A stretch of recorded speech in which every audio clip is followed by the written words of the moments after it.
সারা বিশ্বে প্রায় 15 কোটিরও বেশি মানুষ অ্যাজমায় আক্রান্ত। বাংলাদেশে প্রতি বছর 50,000-এরও বেশি মানুষ এই রোগে ভোগেন।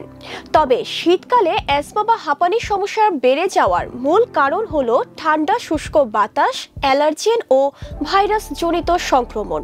তবে সামান্য কিছু নিয়ম মেনে চললে একজন হাঁপানি বা অ্যাজমার রোগী নিজেকে শীতকালে একটু হলেও সুস্থ রাখতে পারবেন। তাহলে চলুন জেনে আসি করণীয়গুলো।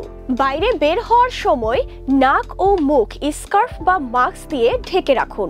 এতে শ্বাস নেওয়ার সময় বাতাস কিছুটা গরম ও আর্দ্র হয়ে ফুসফুসে প্রবেশ করবে।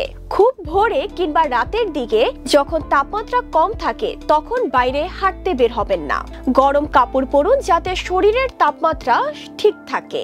শীতকালে ঘরের দরজা জানালা বন্ধ থাকায় ধুলো, ডাস্ট মাইট ও ছত্রাক জমে। তাই ঘরের মধ্যে রোদ আলো বাতাস যাতে পর্যাপ্ত পরিমাণে চলাচল করতে পারে সেদিকে খেয়াল রাখুন। হিটার ব্যবহার করলে খেয়াল রাখুন যে বাতাস অতিরিক্ত শুষ্ক যেন না হয়।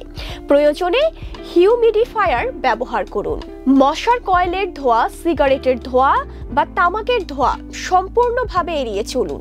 রিলিফার ইনহেলার সবসময় সঙ্গে রাখুন এবং চিকিৎসকের পরামর্শ অনুযায়ী ব্যবহার করুন। সংক্রমণ এড়াতে নিয়মিত সাবান দিয়ে হাত ধুয়ে নিন। অসুস্থ মানুষের থেকে দূরত্ব বজায় রাখুন। শীতকালে শরীরকে হাইড্রেট রাখতে পর্যাপ্ত পরিমাণে পানি পান করুন। উষ্ণ জল বা ক্যাফিন মুক্ত গরম পানীয় পান করুন।